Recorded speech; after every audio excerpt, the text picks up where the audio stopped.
Hello friends, in today's lecture we are covering the topic that the important definitions of linear programming problems. Okay, अभी तक हम लोगों ने क्या पढ़ा कि हम लोग ये पढ़ रहे थे कि लीनियर प्रोग्रामिंग प्रॉब्लम्स क्या हैं, उसके कंपोनेंट्स क्या हैं और लीनियर प्रोग्रामिंग प्रॉब्लम में उसका जनरल फॉर्म ऑफ एलपी क्या होता है. ओके तो आज हम पढ़ेंगे कि जो सोल्यूशन है वो कितने डिफरेंट सोल्यूशंस कौन कौन से होते हैं. Solutions, feasible solutions, optimal solutions, basic feasible solutions, basic solution, degenerate solutions. तो आज हम इन सब चीज़ों के बारे में पढ़ेंगे. ओके तो सबसे पहले सोल्यूशन क्या होता है. Solution values of decision variables which satisfy the constraints of a general models. Means वो वैल्यूज़ किसकी, डिसीजन वेरिएबल्स की वो वैल्यूज़ जो क्या करें हमारे कंस्ट्रेंट्स को सेटिस्फाई करें, वो क्या कहलाती हैं, हमारी सोल्यूशंस कहलाती हैं वो वैल्यूज़. ओके और वो values solution values of a decision variable which satisfy constraints and non-negative restrictions of LPP is known as feasible solution. वो वैल्यूज़ जो क्या करें हमारी डिसीजन वेरिएबल्स की, वो वैल्यूज़ जो क्या करें हमारे नॉन नेगेटिव रिस्ट्रिक्शंस को, ओके नॉन नेगेटिव रिस्ट्रिक्शंस को और हमारे कंस्ट्रेंट्स को सेटिस्फाई करें, वो कहलाती हैं फीजिबल सोल्यूशन. और अब हम सोल्यूशन और बेसिक फिजिबल सोल्यूशन को सोल्यूशन और फिजिबल सोल्यूशन को समझने के लिए एक एग्जांपल लेते हैं. ओके एग्जांपल है जिसमें हमें क्या करना है, अपने इस वैल्यू को, हमारा जो ऑप्टिमाइजेशन किसका करना है, हमको इस वाले फंक्शन का हमें क्या करना है, अपना ऑप्टिमाइजेशन मतलब कि उसको मैक्सिमाइज करना है. ओके ये हमारा क्या है, ऑब्जेक्टिव फंक्शन है.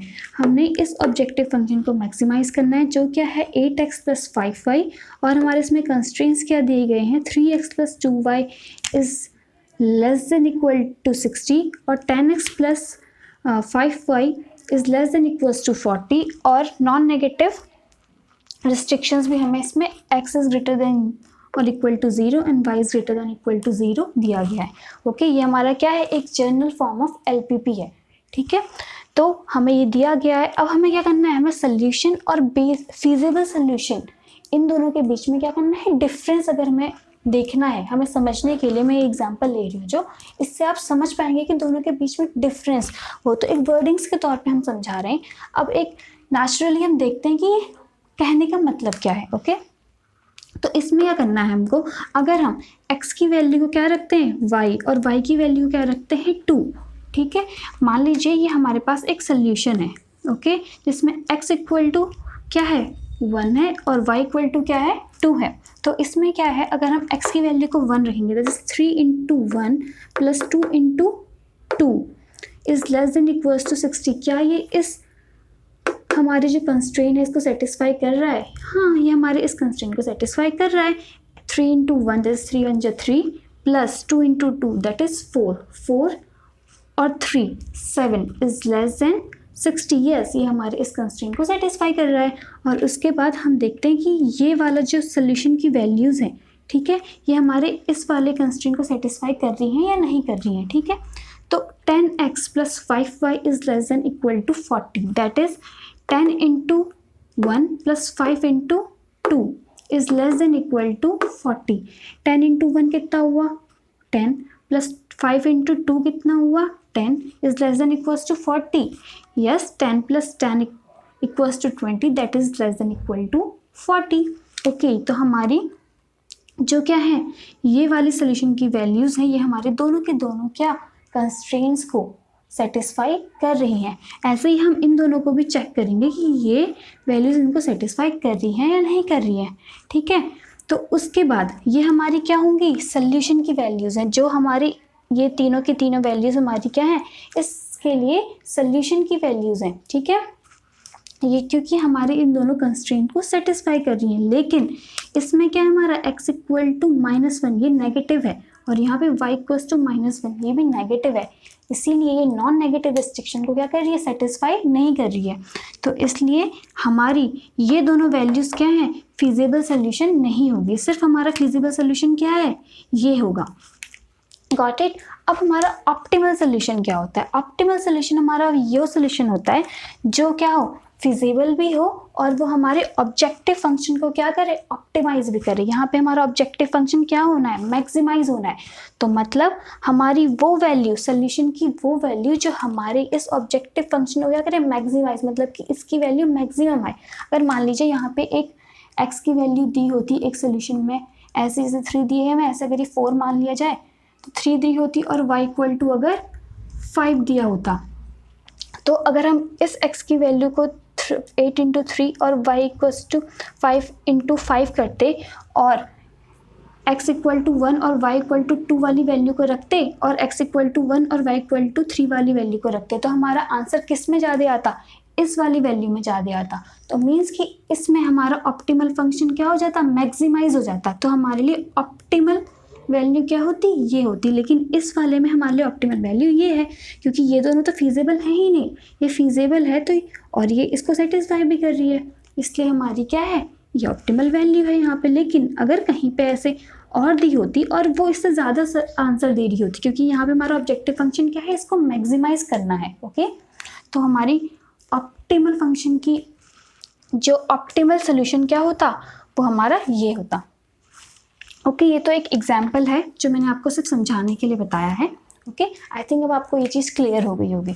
तो अब हम पढ़ते हैं basic solution. Okay, basic solution क्या होता है, in a given system of m simultaneous linear equation in n unknowns, that is n is greater than m. Okay, मतलब क्या है कि जब हमारे पास कैसी कंडीशन हो कि हमारी नंबर ऑफ इक्वेशंस क्या हो, कम हो नंबर ऑफ वेरिएबल्स से।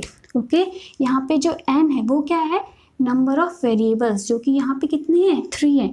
और यहाँ पे m क्या है, वो है नंबर ऑफ इक्वेशंस, जो कि यहाँ पे कितनी है, 2 है। ओके, 2 इक्वेशंस हैं, 3 variables x1 x2 x3। Okay, that is m is less then n, क्योंकि m क्या है, 2 है और n क्या है, 3 है। Okay, 2 is less then 3। अगर ऐसी कंडीशन होती है तो इफ, और यहाँ पे ये देखिए लिखा गया है ax इक्वल टू बी, ये हमारी क्या है, जनरल फॉर्म ऑफ एलपीपी के फॉर्म में लिखा गया है। अगर मैं इसको लिखूँ जनरल फॉर्म ऑफ एलपीपी के फॉर्म में, तो क्या आ जाएगा, ये 1 2 मैट्रिक्स के फॉर्म में अगर मैं इसको लिखना चाहूँ तो ये आएगा 2 1 5। Okay, x1 x2 x3। Okay, और ये क्या है, हमारा कोफिशिएंट्स की वैल्यू है, और ये हमारा क्या है, x वेरिएबल्स की। ओके, ये हमारा क्या है, कोफिशिएंट्स है। ठीक है, ए। अब क्या बोला गया है, अब बोला है कि if any m into m, m क्या था हमारा, नंबर ऑफ इक्वेशंस की वैल्यू, मीन्स कि यहाँ पे कितनी है, 2। ओके, तो इसमें बोला गया है कि m इंटू एम ऑर्डर की अगर हम मैट्रिक्स लेते हैं वो क्या होनी चाहिए, नॉन सिंगुलर होनी चाहिए। किस में से ले रहे हैं, ए में से, इज चूजन फ्रॉम ए, अपनी ए कोफिशिएंट मैट्रिक्स में से आप m इंटू एम ऑर्डर, जो कि यहाँ पे अभी 2 है, तो 2 इंटू 2 ऑर्डर्स की मैट्रिक्स लोगे, वो एक नॉन सिंगुलर मैट्रिक्स होनी चाहिए।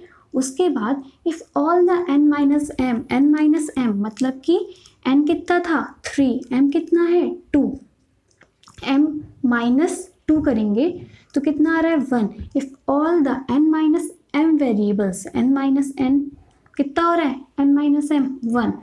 तो मतलब अगर आप 2 इंटू 2 की मैट्रिक्स ले रहे हैं, उसके बाद हमारा एक वेरिएबल बच रहा है, जो बचा हुआ वेरिएबल है उसको क्या करना है, is not associated with the column of this matrix are equal to 0। जो हमारा बचा हुआ वेरिएबल है उसको हमें क्या करना है, 0 के इक्वल टू पुट करना है। ओके, तो उसके बाद जो सोल्यूशन निकलेगा वो हमारा क्या होगा, बेसिक सोल्यूशन होगा। ओके, यहाँ पे वही चीज़ लिखी गई, the solution with the resulting system of equations is called basic solution. Okay, अब इस चीज़ को समझने के लिए हम एक एग्जांपल ले लेते हैं, जिसमें दिया गया है x1 प्लस, ये हमारी क्या दी गई है, 2 इक्वेशंस दी हुई है। ओके, अगर हम एक हमारे क्या करना है, इसमें से m इंटू एम ऑर्डर का, मतलब कि 2 ऑर्डर मीन्स 2 इंटू 2 के ऑर्डर की एक मैट्रिक्स लेनी है। ओके, हम क्या ले रहे हैं, ये वाली मैट्रिक्स, जिसमें कि हम x3 को क्या कर ले रहे हैं, 0 पुट आउट कर दे रहे हैं, बचे हुए वेरिएबल को हम 0 पुट कर रहे हैं, और ये हमारा x1 है और ये हमारा क्या है, x2 है। अगर हम इन दोनों की मैट्रिक्स ले रहे हैं और इसका डिटर्मिनेंट निकाल रहे हैं, 2 इंटू 2 ऑर्डर का है, ओके हम इसका डिटर्मिनेंट निकाल रहे हैं, तो ये क्या आ रहा है -3 that is not equals to 0। तो फिर आप क्या करेंगे, जो बचा हुआ वेरिएबल होगा, जो क्या होगा, x3 बचा हुआ है, तो उसको आप 0 पुट करेंगे। उसके बाद अगर आप इसको 0 पुट कर देंगे तो आपकी इक्वेशन क्या आएगी, x1 + 2x2 = 4, 2x1 + x2 = 5। अगर आप इन दो इक्वेशंस को एलिमिनेशन या सब्स्टिट्यूशन के मेथड से सॉल्व करते हैं तो आपके पास x1 की वैल्यू निकल के आएगी 2, x2 की वैल्यू निकल के आएगी 1 और x3 हम ऑलरेडी 0 पुट कर चुके हैं। इसी तरीके से अगर आप फिर से उस A मैट्रिक्स में से एक और 2 × 2 ऑर्डर की मैट्रिक्स, अभी हमने क्या की थी, x1 और x2 को लेके लिया था, अब हम क्या ले लेते हैं, x2 को 0, पहले हमने x3 को 0 पुट आउट किया, अब हम x2 को 0 पुट आउट कर देते हैं। तो मैट्रिक्स किसकी लेंगे, x1 की और x3 की, x1 और x3 की मैट्रिक्स लेंगे। फिर हम उसे क्या करेंगे, चेक करेंगे कि वो क्या होनी चाहिए, non singular that is not equals to 0। तो ये भी not equals to 0 put out हो रही है। तो उसके बाद जब आप देखेंगे तो x1 और x3 की वैल्यू जो आएगी वो आएगी 5 और आएगी -1 और x2 तो हम ऑलरेडी 0 पुट कर चुके हैं। ओके, तो इसी तरीके से अगर हम फिर से इस A मैट्रिक्स में से अभी हम इसको 0 पुट आउट कर चुके हैं, इसको 0 पुट आउट कर चुके हैं, हम इसको 0 पुट आउट कर देते हैं। ओके, तो अब हमारे पास मैट्रिक्स क्या बचेगी, 2 1 1 5। ओके, और ये वाला क्या 0, x1 = 0। तो हमारी दो इक्वेशन ये फॉर्म आउट हो जाएंगे। इसको भी आप एलिमिनेशन या फिर सब्स्टिट्यूशन के मेथड से सॉल्व करेंगे तो आपको x2 की वैल्यू आएगी 15/8 और x3 की वैल्यू आएगी 1/4। ओके, और x1 हम ऑलरेडी 0 पुट आउट कर चुके हैं। Got it. तो अब क्या है, जो हमारे पास जो हमने 0 पुट किया था, यहाँ पे ये 0 पुट किया है, यहाँ पे ये 0 पुट किया है और यहाँ पे ये 0 पुट किया है। जो हम 0 पुट करेंगे वो क्या होगा, हमारा नॉन बेसिक वेरिएबल। ओके, और जो हम लोग वैल्यूज कैलकुलेट कर रहे हैं, ओके, वो हमारे क्या हैं, बेसिक वेरिएबल्स। ओके, तो यहाँ पे बेसिक वेरिएबल्स क्या हुए, x1 और x2, यहाँ पे x1 x3 और यहाँ पे x2 और x3। ओके, तो इसमें क्या दिया हुआ है, such m variables are called, m क्या थी, जो हम वही m तो वही वेरिएबल्स है ना जिनकी हम मैट्रिक्स ले रहे हैं, जो कि नॉन सिंगुलर है, उन्हीं की वैल्यूज तो हम कैलकुलेट कर रहे हैं। तो m variables are called basic variables and remaining n - m जिनको हम 0 पुट आउट कर रहे थे वो वेरिएबल्स क्या कहलाएंगे, नॉन बेसिक वेरिएबल्स। ओके, एक पॉइंट ये है कि the number of basic solutions thus obtained will be at most, कितने हो सकते हैं, आप उसको इस कॉम्बिनेशन के फॉर्मूले से क्या कर सकते हैं, कैलकुलेट कर सकते हैं। ओके, अब हम बात करते हैं कि बेसिक फिजिबल सोल्यूशन क्या होता है। जैसे कि यहाँ पे एक सोल्यूशन था और एक फिजिबल सोल्यूशन था। ओके, अब ऐसे ही यहाँ पे बेसिक सोल्यूशन और क्या है, बेसिक फिजिबल सोल्यूशन है। तो फिजिबल होने के लिए कंडीशन क्या होनी चाहिए कि उसे नॉन नेगेटिव रिस्ट्रिक्शंस को भी फॉलो करना होगा। ओके, तो यहाँ पे भी वही चीज़ है कि a basic feasible solution is a basic solution, वो एक बेसिक सोल्यूशन होगा which also satisfy the non negative restrictions, that is all basic variables are non negative. Okay, तो ऐसे जहाँ पे बेसिक वेरिएबल्स क्या होने चाहिए, नॉन नेगेटिव होने चाहिए। क्या यहाँ पे बेसिक वेरिएबल्स नॉन नेगेटिव है, यस, यहाँ पे दोनों के दोनों बेसिक वेरिएबल्स नॉन नेगेटिव है, तो ये सेटिस्फाई कर रहा है। क्या यहाँ पे दोनों बेसिक वेरिएबल्स नॉन नेगेटिव है, नो, ये सेटिस्फाई नहीं कर रहा है।